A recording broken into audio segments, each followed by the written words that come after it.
Ed, we just started to meet you, and we were talking about what time it is. So I have 9 a.m. right now, and Yep.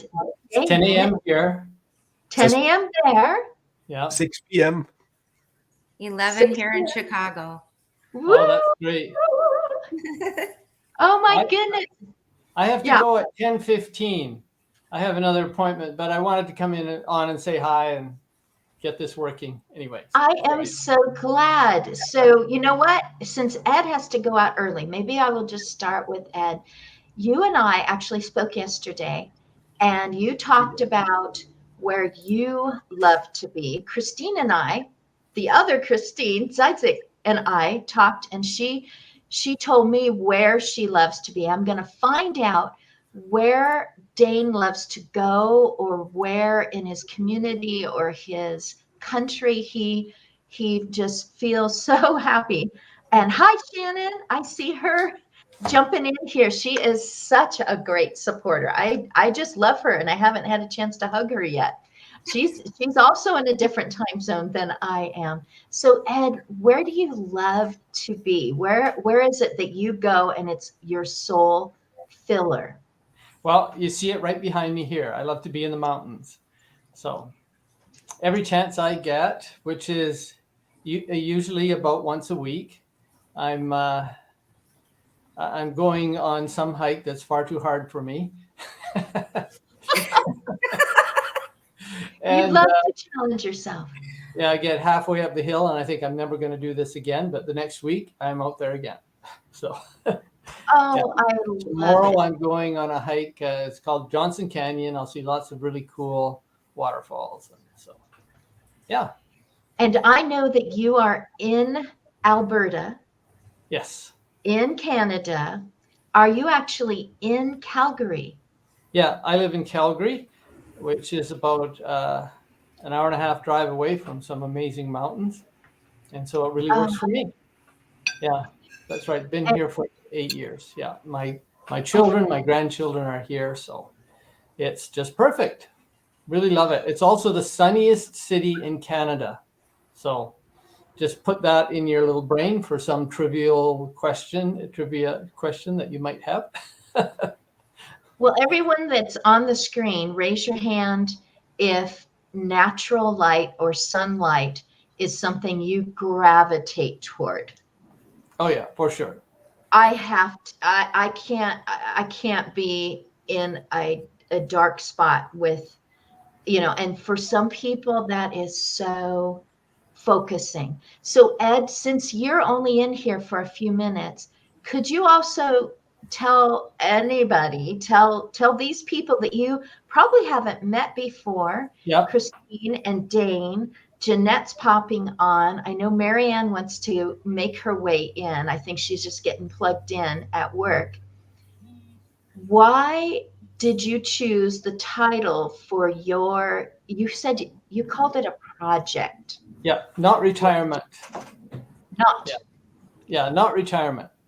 And so there's a cool little story that goes along with this. And it has to do actually with this picture that's behind me right now. So I was hiking in Mount Assiniboine Park, or hiking to there in any case. And it's an internationally renowned destination for hikers. It takes about 2 days to get in, 2 days of hard walking with big pack sack to get in. And so we did that, and 2 days there and then 2 days out. So it was a 6-day trip. Anyway, on the way in, my companion and I,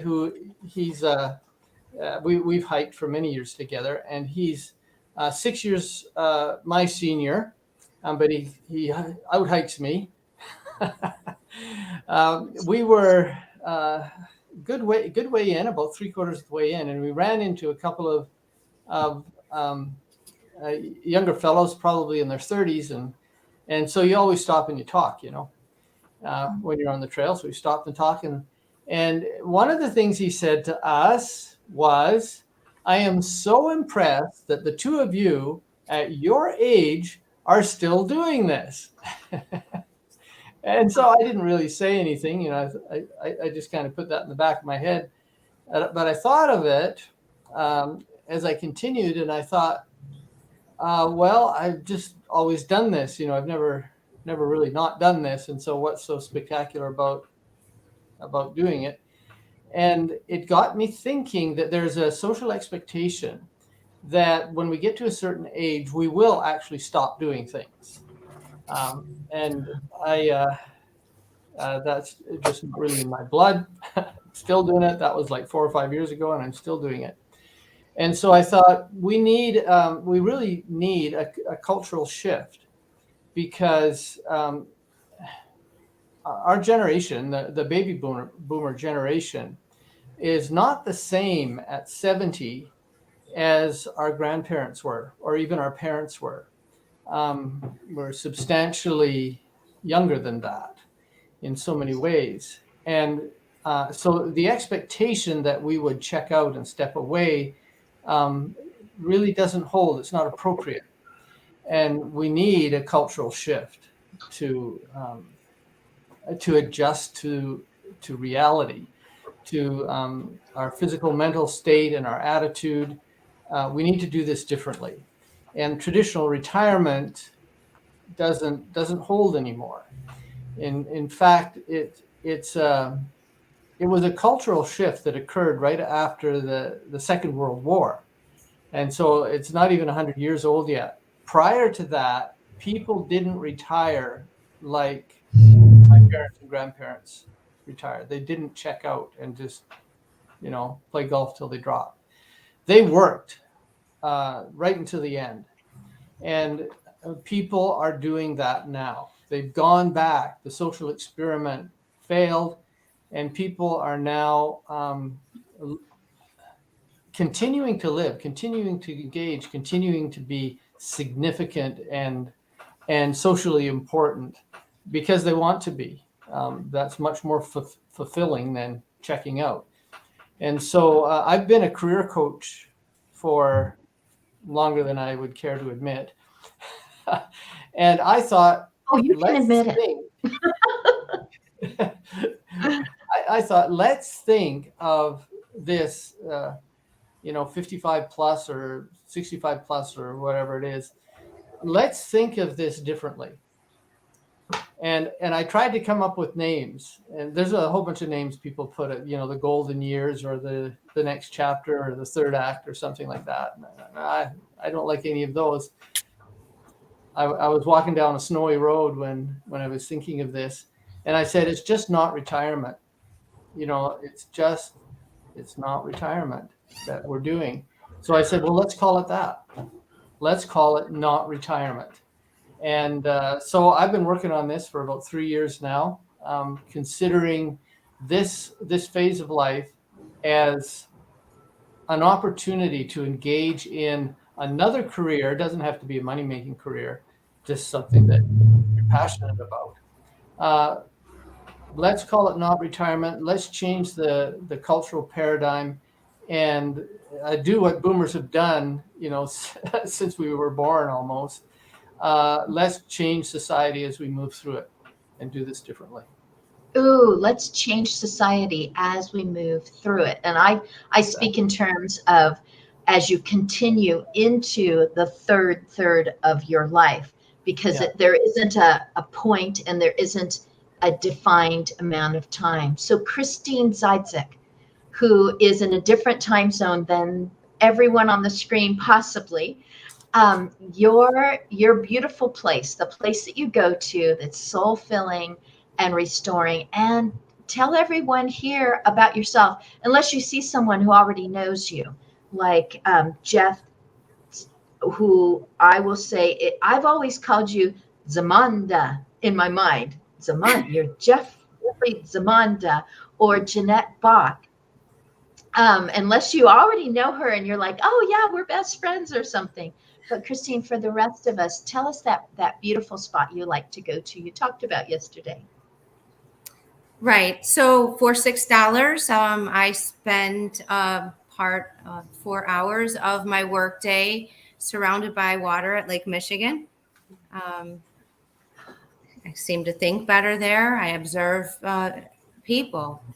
And that's what, this is really all about, is trying to observe people and their activities and use data and all those wonderful things to find out what people really like. And so I've really gotten into data over the pandemic because, well, I was bored out of my mind, and activities were limited. So here I dove in, and I found out that what I already knew. I've been in the death care industry for 33 years. 20 years ago, I jumped ahead of myself and everybody else, I guess, mostly in the United States. And I opened up freestanding bereavement shops. So I thought, well, nobody really likes to go back to the funeral home for like grief support, because it might take a while before it's okay to walk back in those doors, and the hospitals would offer, and that was a sore spot for me. In regards to my uncle, I was a candy striper for the Veterans Hospital local, and after he passed there, it took me off of the schedule of being a volunteer. I couldn't. I'd get in the parking lot, I'd feel anxious, and so, as we well know, the pandemic moved us very quickly, from what would have been brick and mortar. So 20 years ago, a freestanding bereavement shop like Hallmark for sympathy, combined with this artsy, walk in and pick up some stuff and start making something and using your hands. And it became a free coffee shop for a lot of people, and I loved it, and I funded it all the way through as long as I could. I moved that out as a licensed agreement during a divorce. This industry that I'm in, it takes a toll on the workers. Yesterday I was reflecting over a loss, and everybody that I've been involved with over the years, I've taken very personally and seriously. So when I have those moments, I have this little ritual that I need to do to kind of clean that off. And at the end of that day of reminiscing and such, or the couple hours I'm allowed to heal, at the end of the day, I have to get real sudsy. And my skin's so dry when I'm having a lot of bad things happen, or losing a lot of really wonderful people in a row, because I'm just scrubbing, and I have to watch all the suds dissipate at the drain until they're all gone. And it's just like that. That may be crazy, but it's taken me through unbelievable deaths. What I've observed over the years, and what I've allowed the pandemic to do because of aging, I guess, and other limitations that I have medically, now we can do this all just like we are today, getting people together, and allowing the internet and AI and everything else wonderful we have coming with technology and Meta to take over and take that place and try to diminish some of the loneliness where the grief support is not being met in communities. And I'm thrilled that all this wonderful technology is available and being introduced into nursing homes and memory care, because these resources are a way to keep people from getting, really lonely and disconnected. And this fun gathering, that you have here on the panel, that we're not talking and screaming about, the news. And I don't want to say anything like, politics or whatever, and war and all this awful stuff is getting bombarded at somebody who feels like already the world is, rough enough, and, we're not keeping up like we used to. So this positivity. So Miss You Much is what I'm bringing as my end game to the industry, so that we can collaborate all the things that really make sense to go together to bring Death Positive forward. So, having not retirement, I know he had to go, and different wellness approaches to grieving. It was very, very common, and unfortunately, it still is, to say, here, take some pills. You're going to need these, you're walking out of the doctor visit that you have after you've taken care of somebody for years, and now they're gone and you're struggling, and they still want to prescribe things to make you feel better, and I watched as a little girl. I didn't understand, but I learned through the next time that we had like family members leaving us, that my aunt, when her son passed away, she got hooked on pills. I really didn't know. Like, I thought she was the fun aunt, but she was like really just drugged up all the time. And it had some really bad consequences when they decided they needed to stop that, and she couldn't have any more. It had an impact on her, and she wasn't the same person anymore. So I want to use this opportunity, this horrible pandemic, this life change, this reset, whatever you want to call it, to collaborate, not to be the best business of this business, it to be bringing together the best of the best, so that in one space somebody can come in and find out about what to do next and how to plan next, and even have fun with how to plan next, creating scenarios of your final exit from this world. I was doing pre-arrangements for 25 years before I maybe came up with this epiphany. But families would tell me when I was making pre-arrangement, which was very addictive, you'd make a pre-arrangement with a family, and they would get all their affairs in order for the cemetery and the funeral home, and they would be so relieved. But really, what they were telling me that they wanted, as I was filling out and procedures, the funeral home contract, and how much it is, and what else you need, and all the requirements and all these fees. And I'd get down to the bottom, and people would say, oh my gosh, my family could have such a beautiful party with all of that money. Well, I create parties, and I help empower other people to create parties, because like not retirement, funeral starts with the word fun, and not everybody's going to agree with that, but I somehow feel like it's something to look forward to if you put the right spin on it. And so I'm going to take advantage of this time to bring that spin out again. 20 years ago, when I got my first patent and trademark for freestanding bereavement shops of creative, events. I might have been ahead of my time, but I'm right on time. No, yes, I might even be just a little bit behind, but we're going to catch up really quick with using collaborations instead of trying to just be one sole business. I'm the dishwasher, I'm the bookkeeper, I'm the cook, I'm everybody. It's everybody's farmed out, and the best of the best get to rise and showcase themselves on missyoumuch.com. Yes, Christine, that I was imagining this morning this giant vat of yuck, and that people are standing around whatever the yuck is, and they're pouring in their different colors, like food coloring, and they're pouring in their colors, and it just keeps stirring, and after a while it's changing, but it takes everyone pouring in. Dane, you took off on your own. You told me once, you said, I'm not a scientist. Is that correct, Dane?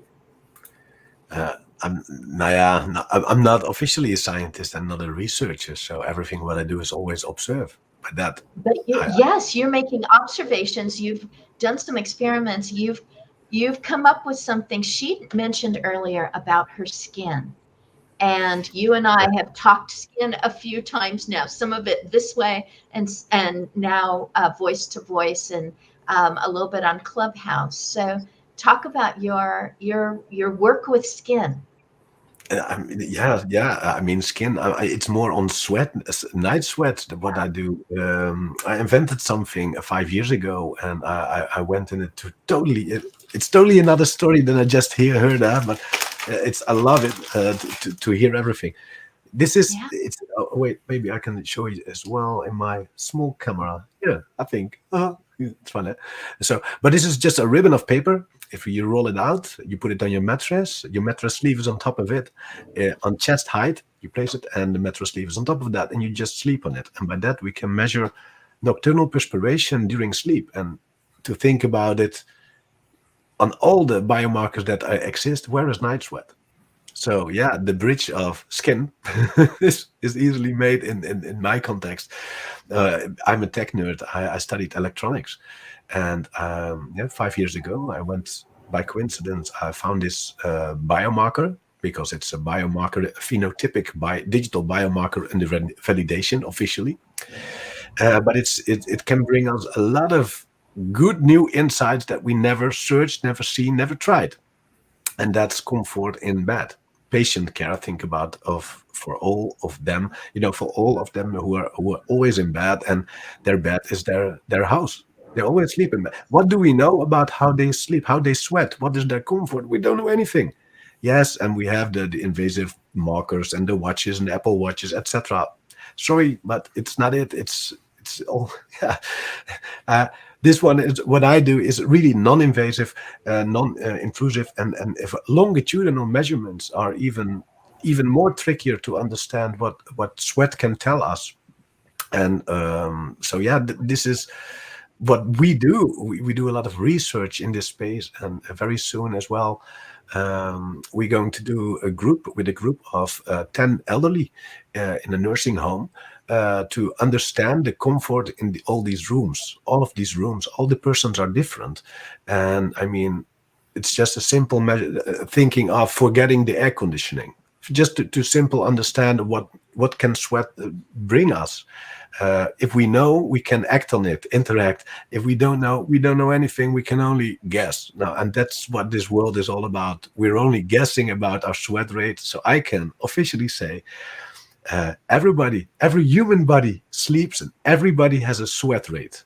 The only thing is, in this world, nobody knows it yet, and I'm here to find out. And I think it's a very good step for me to go into the patient care and wellness, because if we're talking about aging and getting older, I try to get the best for everybody on this planet, the older we get. So I think that's simply my thing. Yes.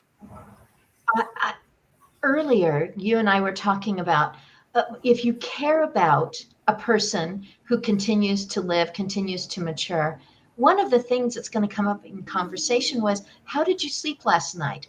Or in my situation, my mom turning 91 tomorrow is always hoping that I sleep well.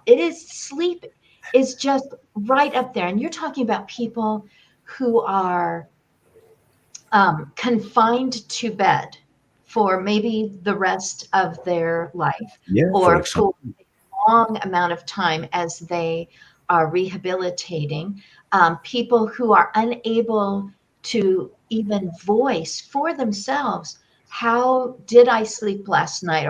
Or why did I kick the covers off because of any cognitive difficulties? There's so many things. And you're talking about collecting data so that can be researched, so that the different levels. You and I have talked science already, because you tested it on yourself, and you're going, and these factors changed, and I noticed that this changed. Is that significant? Should that be part of the data that people who make decisions about you, all the different people, should realize, you know what?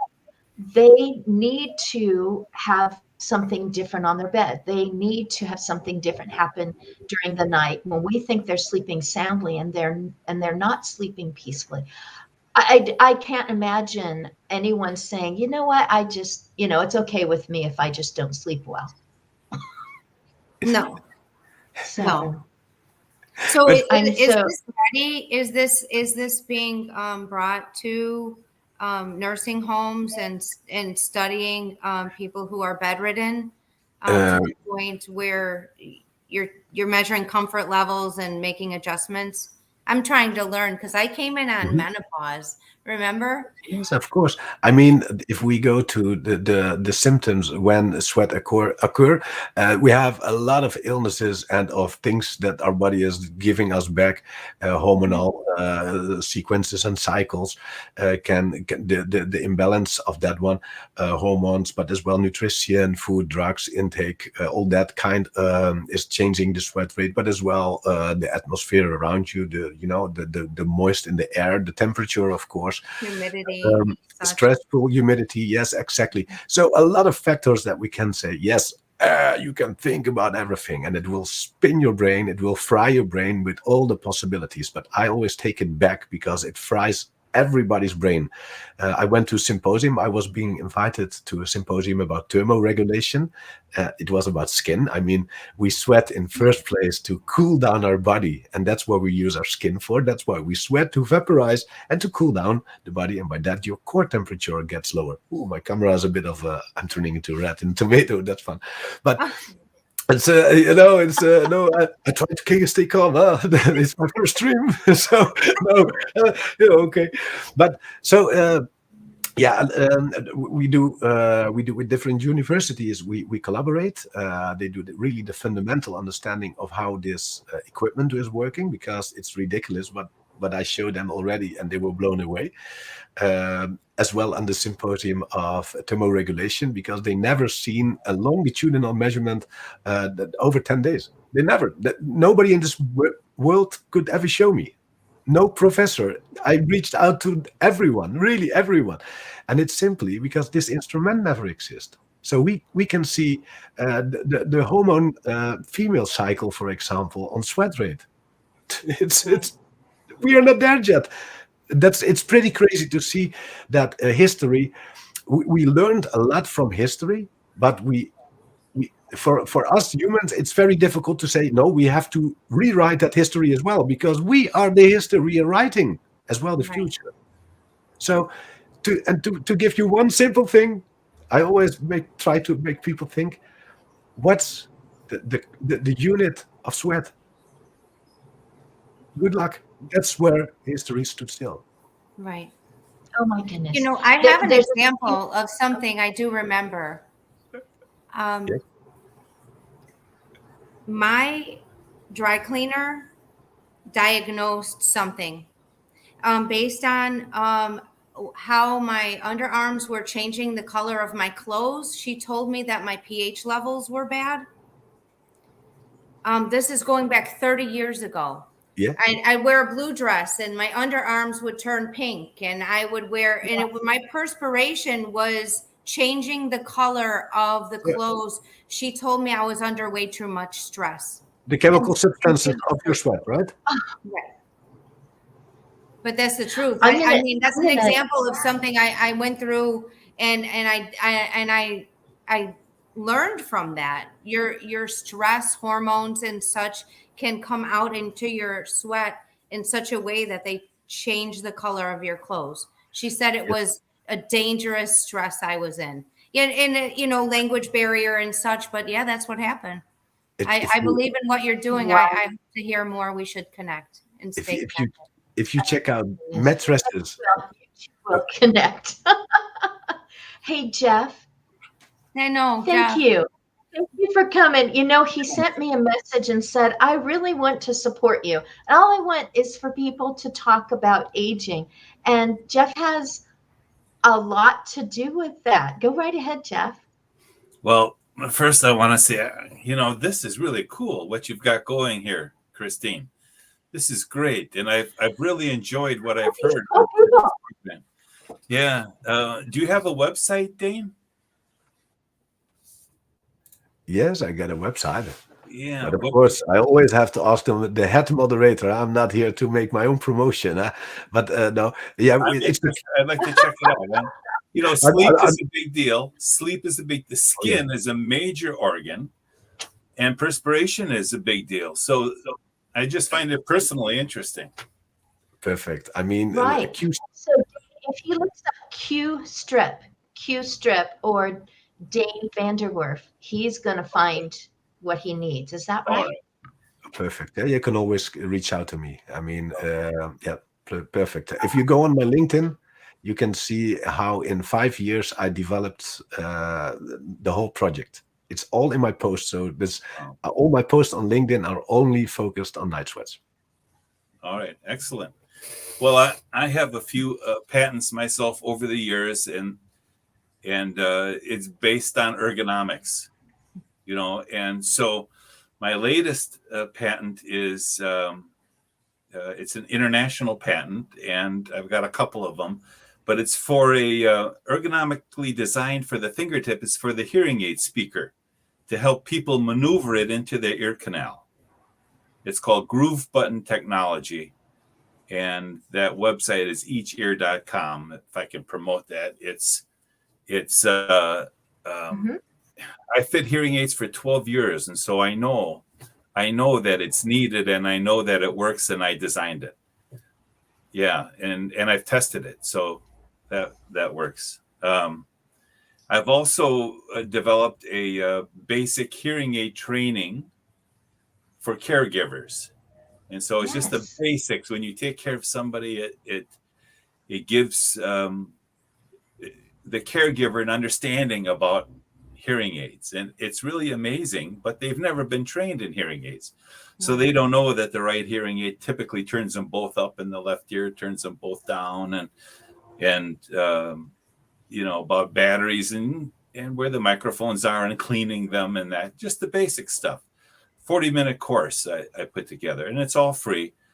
And then now I'm just launching hearingtestprep.com, which is focused on, I've got big plans for this, but it's focused on preparing people and caregivers to go in for the hearing test. And it's a Facebook group, and it's all free. And it has some of the best examples, the best speakers in the world, the best presenters in short little bits, to give people preparation so they know what the heck's going on when they go in for a hearing test. And like I say, I've done that for 12 years. I've retired almost a year ago now. But yeah, so that's what I'm up to. And I've met you, Christine, on other programs, and I think what you're doing is terrific. Clubhouse, yeah. And I think you're wonderful. Yeah. And I appreciate, you have to be working amazingly hard to do everything you're doing. And I appreciate that. I am so glad you all came to the table today. I'm just privileged. A short while back, I came off of a caregiving day as a hired caregiver. I was so tired, I just didn't care anymore. And I picked up my phone and did what my adult daughter taught me. Well, at that time, teenage daughter taught me to do. And so I went to lonely spots and recorded myself, and I brought it home, handed it to my husband, who was very accustomed to being recorded, being live, handling tech, inviting people in, feeling great about all this stuff. And I said, here you go. You said I should have a website. I should start somewhere. I just recorded myself saying stuff, and that's on a different website that I never send people to, but I haven't taken it off the internet because I want to remember when I was so tired, I just didn't care about how I was afraid and what if, and no one will understand my concept. And, you know, this is what I'm seeing in the individual homes, the private residences, with the people around me who are not my client, who are saying, what am I going to do when I need, you know, who's going to do this for me? How do I even talk? People don't want to talk about their future aging. Let's just leave that, you know, we don't want to prepare. We don't want to plan. I'm going, you've done it all your life. Everything that you wanted to go well you pre-planned and you talked with other people and you got some research going and you got some ideas, you went on the internet. Why not for the third of your life, no matter how long that's going to last, because it could last a lot longer than you expect. So I'm just so grateful, and I am dismal that I have to cut this off.